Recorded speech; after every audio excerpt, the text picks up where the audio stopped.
and welcome to the first ever webinar for Wine Club by Majestic. We are here in a Majestic store. We're in our lovely St John's Wood store today, and we're here to delve more into the wines that we hope you've already received. You may even have tasted some wines, drank some of the wines, compared them, started to think about them.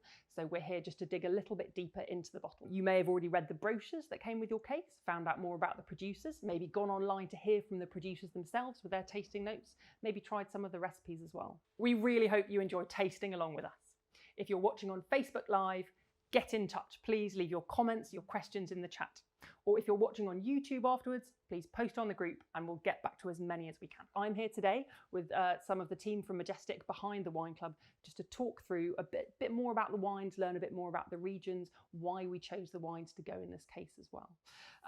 So I'll introduce who I've got sitting next to me first. We have on the end there, we have Mark CAPON, who is the Wine Club director. We have Beth Kelly, our Master of Wine and wine buyer. And we have Jack Merrilees, who is Head of PR and also starting his Master of Wine. And then I'm Amy Matthews, Head of Content. So hopefully everybody here knows these wines well. We're going to give you some really nice context and just a bit more information about what's in your case. First, I'm going to ask Mark to just chat a bit more about Wine Club, what we're doing here and why we're doing it. Okay, thank you, Amy. I'm really excited to be here to introduce Wine Club by Majestic. Now, we've spent a lot of time listening with our customers to find out what was most important to them. And there was a lot of information that came back, but above all, it was quality and certainly not gimmicks. So that's what we're here to do with this Wine Club by Majestic. We've used our 40 years of heritage and the relationships with the producers that we have gained over those years to bring you some truly unmissable wines.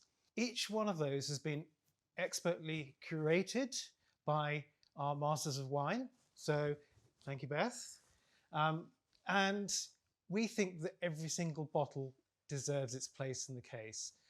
Today, we're here to find out why. But just in summary, it's going to be 4 cases, 12 bottles per year with an optional Christmas case. We love these wines. We're excited to bring them to you. We hope you do too. But let's get tasting and have some fun. Excellent. Thank you very much, Mark. Well, our first case, we felt it really had to be France. France probably means something a bit different to everybody in terms of wine. You might just know your holiday wines. If you've been down to the south coast, you might have been to Paris and tried a few there. You might be very well versed in France so far. We thought it was just the perfect place. So much history, so much heritage. The big names of Burgundy, Bordeaux, Champagne, but equally so many hidden gems, wonderful regional variants and varieties as well. So I'd like to hand over to Beth first of all. Beth, could you tell us more about why we chose France for our first case? So we chose France for our first case because it's a very interesting winemaking country. There's a lot of history there, lots of very classical wine producing regions, Bordeaux, Burgundy, that customers have heard of. But there's also a massive variety of climates, cool climate in the north, kind of similar to what we're used to in the UK, right down to the Mediterranean, where you have a much warmer climate, which can produce much richer styles of wine. And a massive diversity and great variety from, maybe best known varieties such as Chardonnay, Pinot Noir, Cabernet Sauvignon, to some slightly more interesting great varieties that we'll talk about when we get to the wines. Jack, do you want to say a bit about France? Maybe why you love French wines? Oh, well, I guess it's the absolute diversity of it as well, as kind of Beth says. You can go from a real plethora of different styles and actually, I think it's a lot more innovative than people maybe give it credit for. You always think of the classical names, the Bordeaux's, Burgundies, but look at some of the up-and-coming producers, look at some of the boundaries that are being pushed as well, and there's a lot to discover, and there's a lot to kind of keep going back to as well. Marco, you've worked in wine for a long time, very experienced. What's your take on France? It is innovating all the time, and there is such a breadth of styles and new producers coming, some preserving the tradition and others bringing new techniques, and all of them stamping their own character onto those wines. That's what makes it endlessly fascinating. Fantastic. Well, I think we can't wait to get tasting. We're going to do a very short chat about how to taste wine. I'm sure there are lots of you watching who have tasted wine a million times before, very, very used to what you do, different tasting wine to drinking it perhaps, or this might be your first time. You might just have enjoyed drinking it before. So I'm going to pour a splash out here for Beth, who is going to start us off just with a little bit of advice, a few do's and don'ts to how to get the most out of tasting your wines.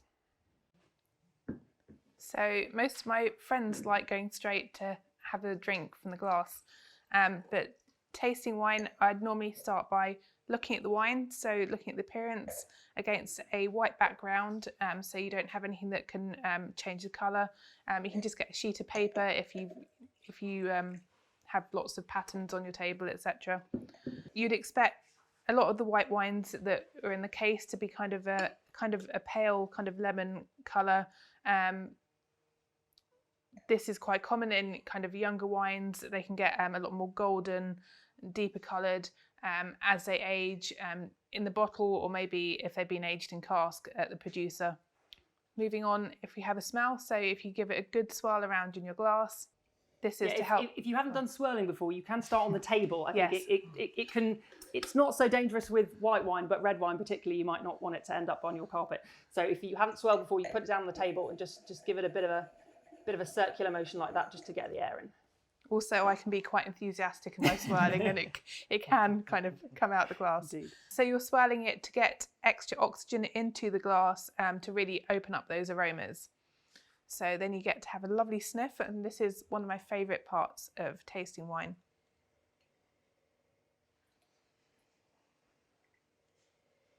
So on this wine, I'm getting quite a lot of kind of very kind of fresh, lemony apple aromas. There's kind of a light, what people call mineral note. So kind of think about stones after it's been raining, that kind of thing. In fact, this is probably a good moment to introduce what you should have received in your case, which is our lovely flavour wheel, which can just be a really nice prompt to how you talk about some of the aromas and flavours, like Beth's doing. You know, people like Beth talk about wine every day, and so we're used to having some of the words ready to go. But if you don't, you might have an idea of what it tastes like, you just can't find the language. So this is where a flavour wheel comes in. You can think, you know, like a wine like this, oh, it's tasting quite fresh, it's tasting quite light and maybe a bit stony. You can't really think of the words, but you'd find the appropriate section and be like, oh yes, that's it. It's a bit mineral. There's a bit of lemon peel, a bit of grapefruit. So this is why we've provided this for you, so you Shall can we pick one out? what from here? So Go on. this, If you, yes. yeah. Well, Beth, Just to show our it MW, works. I think. There we go. Where would you say this is on our flavour wheel? Putting you on the It's spot. tense. I hope it's on there somewhere. Okay, Well, so citrus on we're there. over here with the citrus fruit. So this kind of the lighter green. Yeah, I'd say there's quite a lot of kind of lemon notes. And then if you go down to tree fruit, I'm definitely getting that kind of slightly more green style. So more kind of apple, maybe pear, rather than things like stone fruits, where you might expect it to come from a slightly warmer climate. I'm getting pear drops. And they're sweets from the olden days, so I remember them, but some of you might not. Okay, so after we've had a good old sniff, what's next? Then we get to move on to everyone's favourite part, and that's tasting the wine. So normally I would take the wine in, and you kind of need to pull some air in as you take the wine in, to try and again get some oxygen into that wine and really bring out the flavours in your mouth. You'll see us having a quick little spit here. That's because we're at work and we're tasting a lot of wines. You, of course, don't have to do the same. But spitting can be pretty important in our job. Yes, if I'm tasting over 50 wines in a day, then obviously it's kind of essential. Otherwise, I wouldn't be assessing the wines correctly to ensure we have a fantastic case of wines here. Absolutely. Could be pretty dangerous by the 50th one. So let's talk a bit about how the wine tastes then, about the palate. Yes, so normally start by assessing sweetness, and people often think this is to do with the amount of different fruit flavours in the wine, but it's really to do with the residual sugar, and that's kind of a feeling on the tip of your tongue. So most wines you'll be tasting here should be completely dry. This wine was dry, but sometimes you will get that slight residual sugar, especially you might have something from a slightly warmer climate, then you might be describing it as off dry, moving through to things like medium dry with something like a rosé d'Anjou, or fully sweet if you have a dessert wine. The next thing you discuss is acidity, and this is really how much it makes your mouth water. This is from quite a cool climate, and so you really find that the side of your tongue really, really does water, and so I would describe this wine as high acidity. If you're going for a slightly warmer climate, you might find it kind of is more towards kind of medium or lower acidity. And acidity is really, really important because it's what makes you want to take another sip. It's really refreshing in your mouth, especially maybe on a hot day. It's great for pairing with food as well. The next thing you look at is kind of palate weight. And so that's kind of a 3-point scale: light, medium and full. Again, this is a cool climate wine, so you'd expect the wine to be quite light on the palate. The warmer the climate, generally, the fuller the wine is, and it can also be associated to grape variety as well. Some grapes are naturally fuller bodied than others. And then maybe the actual flavours of the wine. And yes, the flavours of the wine. So flavour-wise, you'd expect to get something that's pretty similar to what you had on the nose, because the way your nose and mouth are connected, you are tasting the flavours via the aromas. There's a big overlap. But you sometimes might pick up extra elements on it, especially with a red wine. You might get some extra kind of spice notes from the alcohol. What do some of the flavours you might pick up, what can they tell you about how the wine is made? So the fruit you'd get in the wine, you'd expect to come from the grape variety itself, and then other things, okay, so such as vanilla, are likely to come from oak aging. Depending on the type of oak, you can get vanilla, coconut, and sometimes some kind of coffee and subtle spices. There's other winemaking techniques. So in white wines, you might have some lees contact, which helps kind of broaden the wine and give it a bit more width on the palate. And lees are the dead yeast cells, is that right? Yes, it doesn't sound no, it doesn't sound particularly so appetising, appealing, but a crucial part of the winemaking. It does make the wine taste very delicious.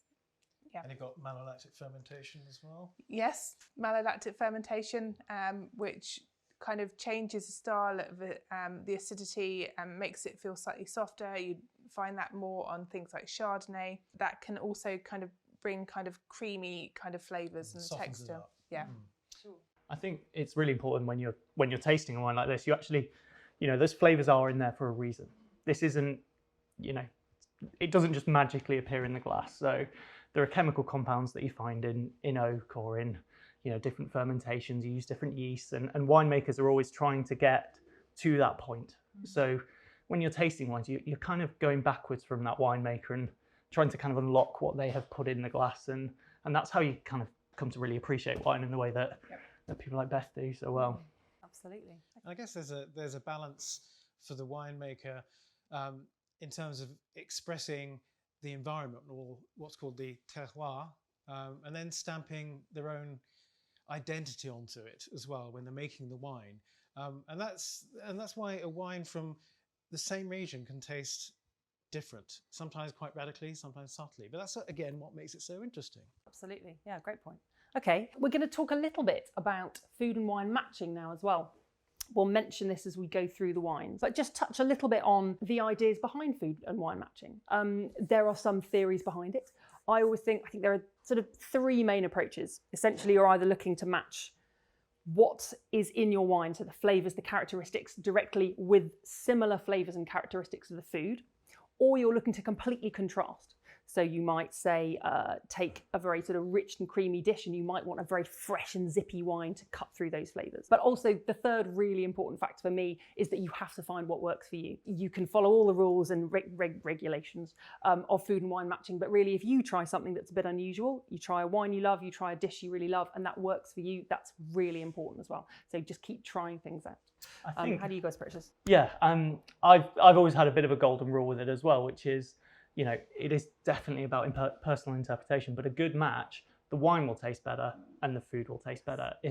If you pair a wine with a dish and the wine still tastes fantastic, but the food doesn't taste quite as good as you remember it, that's not a good match. It's not just about getting red meat and red wine. It's classic, but if there's different layers to all of that, and it should be elevated by the match, not kind of diminished by it.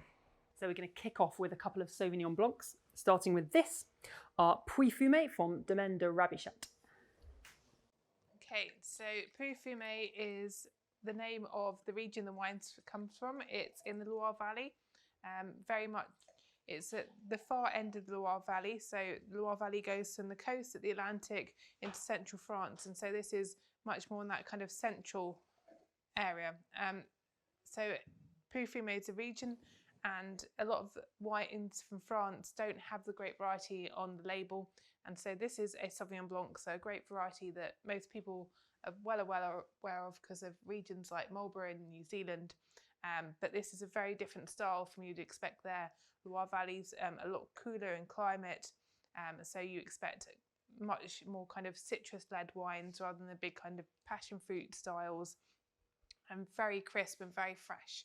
So if we have a quick look, so it's kind of a pale lemon colour, so it suggests it's very young, and it's 2020 vintage, because this kind of style you'd expect to drink nice and fresh. It is 2020, isn't it? It is 2020, just checking. And if we have a quick smell. It's interesting, isn't it? Because Pouilly-Fumé is right next door to Sancerre, Yeah. and it's the same grape, and it's a very similar climate, but they're actually quite different styles of wine. Well, not if you get them blind on an NW exam, but yes, they can be very different. So this wine is produced by two brothers who own 20 hectares of vineyards between them, and slightly different soils in each. But what a lot of the grapes grown on is this kind of trademark flinty style, which is thought to give the wine that smoky flavour, hence the name Pouilly-Fumé.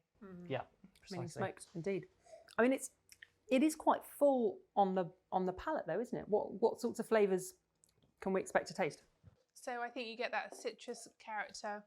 There's a slight kind of herbaceous asparagus note, and a slight floral a flavour that's kind of associated with Sauvignon Blanc. I think this wine spent a bit of time on its lees, and so that just gives it a bit more breadth and a bit more weight in the style. I think that's lovely. It's got a real gorgeous acidity to it, and it kind of really stays with you as well. Imagine that makes it quite good for food and wine pairing as well. Definitely, I think it could take on quite a lot of different dishes. We've paired it with a feta cheese dish, actually, with a little bit of spice and a bit of tomato. Again, that sort of tanginess of the tomato, the Sauvignon would cut through really well. But yeah, that slightly fuller flavour is going to stand up to bigger, richer flavours in the dish. That sounds delicious. So on to our second Sauvignon Blanc, which is the Entre-deux-Mers from La Perrière. So Entre-deux-Mers is in Bordeaux, so a region that's best known for the red wines made there, but they do grow a lot of white grapes, famously to go in their dessert wine Sauterne. Now, similarly to the Pouilly-Fumé that we've just tasted, this is predominantly Sauvignon Blanc, but there is a small amount of Semillon, which gives kind of richer, honeyed, beeswax kind of character, and just a hint of muscadel, which often gives a kind of floral note. When we smell the wine, we also notice something else. There's kind of a really rich vanilla character there, and that comes from the oak aging that this wine's seen. You might not associate Sauvignon Blanc with oak aging because generally we're tasting styles from places like New Zealand where they're really tropical fruit and it's really the fruit coming out. But oak aging is very traditional in Bordeaux, and I think you get a bit of an idea that there's something else going on with this wine just by having a look at it. So, you know, as you mentioned, a New Zealand Sauvignon, if you were to put it alongside it, the New Zealand Sauvignon would be kind of translucent white generally because they don't tend to oak them. Whereas this has got a kind of slightly deeper, more yellowed note, which you kind of think, well, there must be something else going on here. Yeah. And then if we move on to the palate, I think you really get that kind of richness from the Semillon and the oak aging, but there's a really nice crispy character from the Sauvignon Blanc that comes through that keeps it really nice and fresh and stops the oak being really over the top. And I think the oak and the kind of citrus and the herbaceous characters really work well together. It's a very complex wine. Lovely length, still going. Again, which means it's going to match fantastically with a lot of different dishes. It can really take on something like that spicy feta, nice tangy tomato sauces, but probably more traditionally, maybe creamy fish dishes, seafood, chicken, that sort of thing, do you think? Yeah, lots going on, but still elegant. Yes. Absolutely. No. Very, very good one. Okay, and from a traditional grape variety of Sauvignon Blanc to another one of Chardonnay. So we will start with the Domaine Alexis Gondard Viré Classé. So Burgundy is one of the areas I buy for Majestic, and I mean it's such a classic region, and the Chardonnay that's made there is some of the best Chardonnay in the world. There's a reason why the region fetches such high price. So Viré Classé is a village that's kind of in southern Burgundy, so it's a lot warmer there.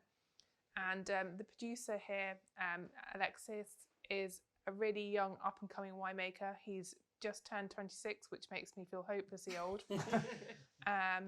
And the style of Chardonnay in the region tends to be unoaked. So if we look at the wine, it's not quite as pale as some of those Sauvignon Blancs, but it's still, you know, kind of a pale gold colour. And if we have a smell, really getting some really lovely kind of stone fruit, just maybe some light tropical, a hint of pineapple. Yeah, totally. You know, and just something just smells elegant. You can't Elegant was the word I had as well. You just can't quite put your finger on it. It's just French Chardonnay, how it kind of feels like it should be. And you know, some wines grab your attention by how bold and in your face they are. This is just a classic. It's very refined, isn't it? Yeah. And there's a really lovely buttery, creamy character to it as well. Chardonnay, I think, is one of those grapes that really does allow the winemaker to put their own stamp on it, you know, allows that expression. So I think this is definitely explains what the winemaker was trying to produce here. Yeah. I think we've talked a lot about what goes into a wine and what you're pulling out and tasting. One thing we maybe haven't talked about so much is balance, when all the constituent parts just work harmoniously. And I think what you've got there is it's got lovely body, it's got lovely acidity, it's got great length. It's got the length. Oh my God, it's delicious. It's still going, isn't it? It's all still coming We're just all out. going to have a moment. And just, what would you pair it with? Well, what we chose to pair it with, so I love this recipe. We chose a recipe called gougère, which you may not have heard of before.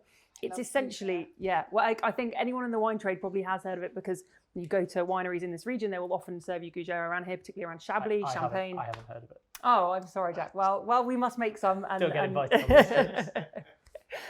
If you would like to make your own at home, they're essentially choux pastry buns flavoured with cheese, and they just pair absolutely perfectly with these kinds of Chardonnays. They really bring out the best of these wines.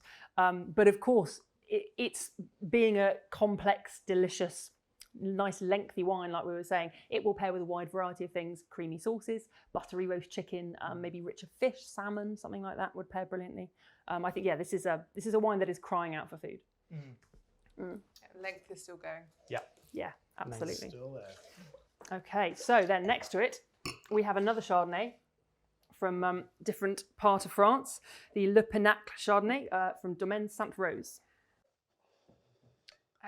So this is made by an English couple, Charles and Ruth Simpson, who also grow Chardonnay down in Kent in their estate there. So they have a nice estate in Kent and the Languedoc, so absolutely living the dream there. And in contrast to the previous wine, that's kind of the more Burgundian style where we were talking about, it's very elegant and unoaked. This wine has been oaked, so you have quite a quick sniff. And you can see that again in the colour. It's lovely and kind of golden yellow. And also Languedoc, it being a warmer region, you get much more you definitely get the really ripe stone fruit and just a bit more of those tropical notes coming through as well. But the oak's well integrated, you know? It really is. God, that's another really lovely wine, isn't it? I could just sit here and smell it actually for a really long time. You know, like you say, because it's from that warmer region, you know, it stands up to the oak in a way that maybe the last wine couldn't so much, because it's all about the elegance and the kind of refined quality, whereas this has got those big stone fruit tropical flavours, and then the oak just takes it another degree. I mean, it's an example of something with real oak influence, but it's done so well. Yeah, and the balance is still there. Yeah. So it really works. The weight on the palate you're really getting from that warm climate, it's got really nice kind of breadth there. You're much more full-bodied here, but there's just a lovely acidity that runs through it as well. Again, an amazing food wine. Again, it would pair brilliantly with the gougere. Maybe if you make them, you could invite Jack round to try them. That would be great. It would. Yeah. But I also, might come as well. of course, invite us all round. It would also go brilliantly with, oily fish, salmon, buttery, sort of creamy sauces. But because it is a bit bigger, maybe even roast pork, I think it could go really nicely with. Yep. And some of those slightly richer white meats as well. Great on their own, though. All Yeah. meats, let's not forget. Indeed. Also, lovely label. We haven't talked about the labels, but I like that. It's Gets your vote. very stylish. Yeah. Okay, on to another beautiful label, actually. So we now move on to our last two whites. We have here Gaillard de Forton, the Coteau d'Aix-en-Provence, so a white wine from Provence. So when we're selecting the wines for the cases, sometimes we're going backwards and forwards between different wines, choosing the best one. And sometimes you just smell a wine and you know that it's got to go in the case. It just stands out so much because it's such an interesting wine. So obviously Provence is a region that we all associate more with rosé, and they make some fantastic rosé, but they also make white wines in there. And so this is a blend of Grenache Blanc and also what's known locally as Roll, but in Italy would be known as Vermentino. So the Grenache Blanc, you get a lot more width and some really nice acidity, whereas the Vermentino adds a kind of really nice floral character to the wine as well. We just, as soon as we smelt this, we knew it had to go in because it's floral, aromatic, but then when we taste it, it's got such width and on the palate.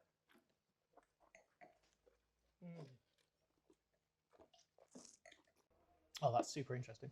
And I think really not like anything else, really, is it? Yeah. White Provence. Like, if you've not tried White Provence before, you really are in for a treat and a unique experience. And I noticed on the label they're really shouting about their kind of environmental credentials. It's vegan and organic as well, which is obviously great. It's a real, I believe it's quite a pioneering area for those approaches. It really is. And also Forton, for this wine, worked with a 2 Michelin star chef to create a really food-friendly style of wine. So it'd be good to hear about the food pairing. Well, and I believe they created it specifically to go with a wide variety of vegetable and vegetarian dishes.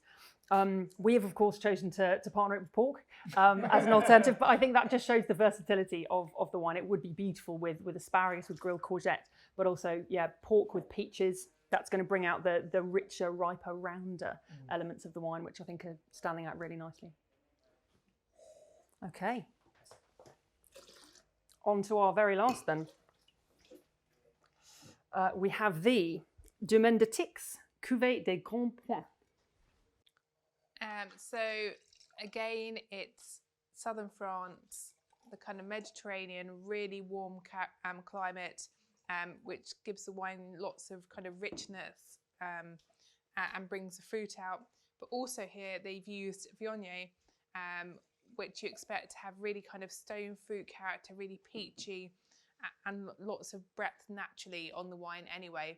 It grows really, really well in the south of France, where it's very much at home, and it creates really kind of fat, rich, mouth-coating wines.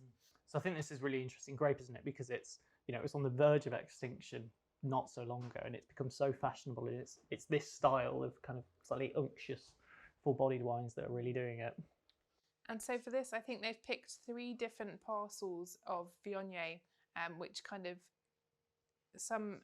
one's to give that kind of richness. They picked one slightly earlier to give kind of a freshness.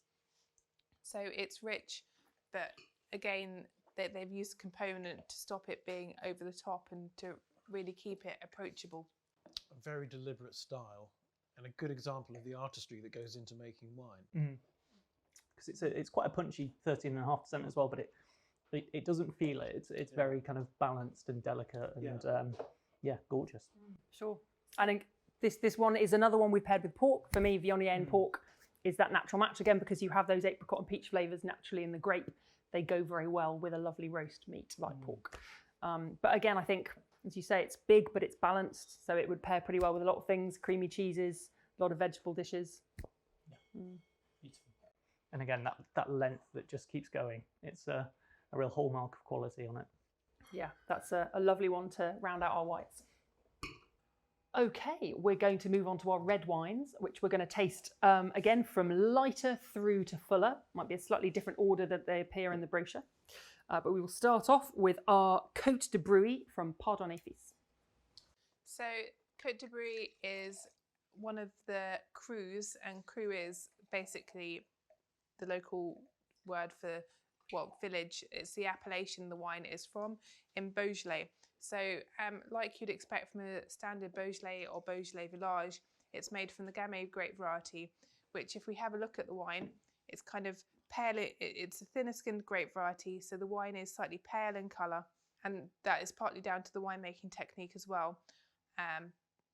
But unlike the kind of more generic areas of Beaujolais, you'd expect a bit more concentration from this area. So there's a bit more depth, just a little bit more weight on the palate when we taste it. So this is made by Pardonnay Fils, which is one of my favourite producers in Beaujolais. In fact, when we were discussing which Beaujolais to put in, I knew exactly who I wanted to go and work with on this wine. We work with them for some of our Beaujolais in store, and their wine's always absolutely delicious. And so what kind of fruits then are we looking for with Gamay? What would you expect on the nose and on the palate? So on the with Gamay, you'd expect kind of more red fruit, so cherry, strawberry. But if you have a smell of this wine, I think you very much get some of that terroir through as well. There's kind of a graphite, earthy kind of character as well. And I think there's a lot more complexity than you generally associate with Beaujolais. I mean, it is amazing because you put it against the background and you can almost see through it. You're expecting something so light and delicate, and actually you put your nose in there and there's so much going on with it. It's Yeah, I mean, it's still Beaujolais, and so I think this would work really well chilled in summer, but there is just a bit more concentration there. Yeah. I mean, and some tannin, they're really silky tannins, but there's a bit of tannin there for structure, isn't there?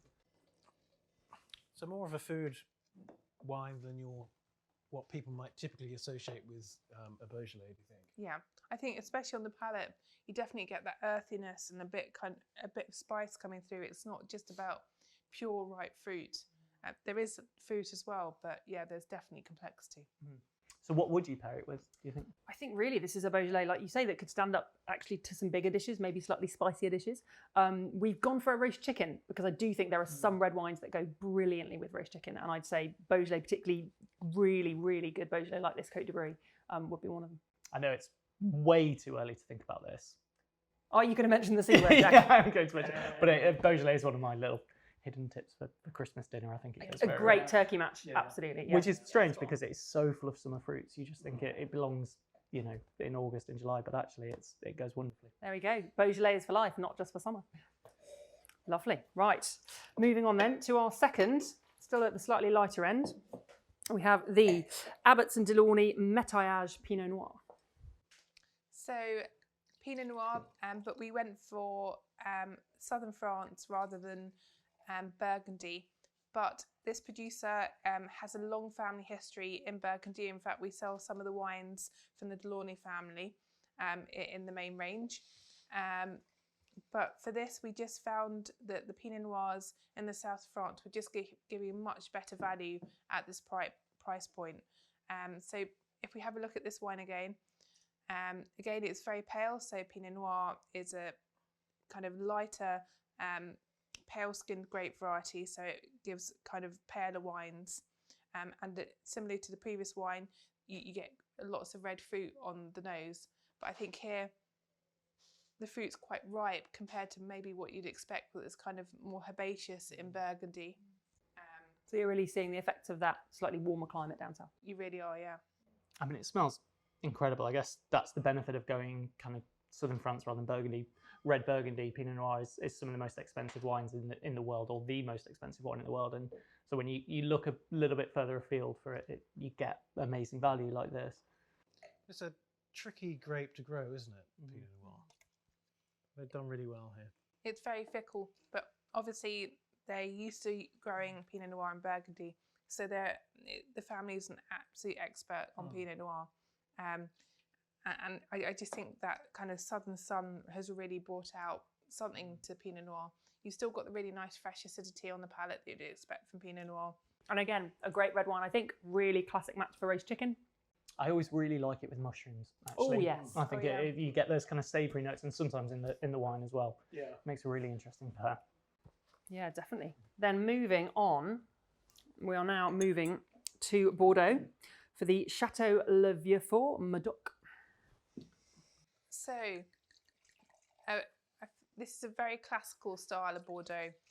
So it's a Medoc on the left bank, where you have some of the most famous Bordeaux properties that you'd associate with Bordeaux. It's made with the classical grape varieties, Cabernet Sauvignon and Merlot, and almost 50-50 blend of each. If you have a look at the wine, it's quite deep compared to the previous two that we've just tried. Cabernet Sauvignon is quite thick-skinned, so you get the colour, you get kind of fuller body tannins and really not fresh acidity. Whereas if we smell the wine, we get a really kind of nice plummy fruit as well from the Merlot that you'd expect. And when we come to taste it, hopefully kind of plushness on the palate. Now also this is a 2016 vintage, so this has had 5 years since it was made. Could you maybe tell us more about some of the elements that we might see because it's had a little bit more age in it? Yeah, so I think the fruit's beginning to develop. It's not just fresh, pure fruit. It's starting to get a bit more savoury character to it. And I think you get kind of a herbaceous cedar note from some of the ageing as well. It's a Cru Bourgeois, which is quite an interesting appellation because properties don't automatically get the same status forever. They keep having to be tasted to maintain that status every few years. So it kind of helps guarantee the quality of the wine. Which sounds like something that should happen everywhere, but it's quite novel in Bordeaux. It is quite novel. You have to keep, when most of their system is based on something from 1855, the fact that they have to keep proving their quality is quite a nice kind of feature. Yeah. So they can't rest on their laurels. No, you know you're going to get something really good. Yeah. And in terms of food matching, I'd keep it pretty classic with this potentially. I say that though, we've recommended lamb, but in the form of kebabs, which as much as Jack was saying about mushrooms on toast with Pinot Noir, Not from a van though. Possibly not a van, but you don't have to cook something really fancy to match well with wine. If you pick the right dish, it can be something pretty simple. But lamb is a very classic match with Bordeaux. That's a very classic Bordeaux. It's very lovely actually. It is, yeah, really. And how long do you think this would keep actually, out of interest? Well, I think, despite it already having a few years age, it still has fruit there. There's still some concentration. So I think you could probably keep it for another 2 or 3 years. Yeah. It's probably not got the structure to last, You associate Bordeaux sometimes with lasting 20, 30 years. I don't think it's got that structure. Yeah. But I do think there's probably a bit of time to I think you can keep Bordeaux too long. Yes. Quite easily. Yeah. Sure. Okay, so from a classic region then to another classic region, onto our Rasteau from the Rhône, from Gabriel Meffre. And in fact, our last 3 wines have kind of some grape varieties in common, so they'll make a very nice trio. So Rasteau is a village in the Southern Rhône Valley. Southern Rhône is obviously more famous for Châteauneuf-du-Pape being the most famous appellation there, but there are lots and lots of villages that use the same kind of Grenache, Syrah, Mourvèdre grape blend. There's a lot more grape varieties in the Southern Rhône that are permitted to go into the blends, in fact. So from the Grenache, you get some really nice red fruit, and then the Syrah kind of backs it up with kind of more richness and kind of meaty characters. So if we look at the wine, it's an amazing colour, isn't it? It's a quite, really it's deep. quite purple, which vibrant. Sometimes you expect from kind of Syrah.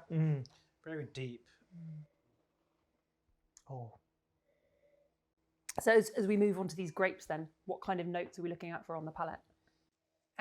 So yeah, red fruit from Grenache and kind of more black fruits and meaty character from the Syrah. And I think there definitely is kind of a meatiness there. You can almost smell the steak in the wine. Definitely a bit of meat and spice. I don't know, for me, Rhône wines in autumn always seem like a perfect match. So that kind of spicy, warming, hearty thing. Yes, and that's exactly the kind of food that this would go fantastically with. Again, we're talking about matching like with like. If you find meats and spice in the wine, that's the kind of dish it's going to match fantastically well with. So again, lamb, really lovely match, but equally any casserole, hearty dishes, like Jack was saying, roast beef would be perfect with this. Interesting. I've been doing wine a long time, but I've not heard wine described as being meaty, but I totally get it. And again, this harks back to what I've said before about being among friends and just firing things off and building up your own database of tasting points. But the meatiness, if you're a vegetarian, don't let that put you off, really, because it's an absolutely delicious wine. It goes very well with a vegetarian dish. Yeah, indeed, as Mark can attest. Okay, on to our last two then. So we start with the Terrasse de Larzac, Terroir d'Altitude from Lambrusque. So this is from southern France, and the previous wine was kind of Grenache with some Syrah. This wine is 70% Syrah with some Grenache and Mourvedre in there as well. So you're expecting a lot more of that kind of meaty black fruit character to come through, with the Grenache kind of just giving a bit more palate weight and probably softening the tannins a little bit on the palate. The southern region also, I mean, the Rhône is South France. It is in the southern France, but I mean, the south of France, you really get that Mediterranean influence.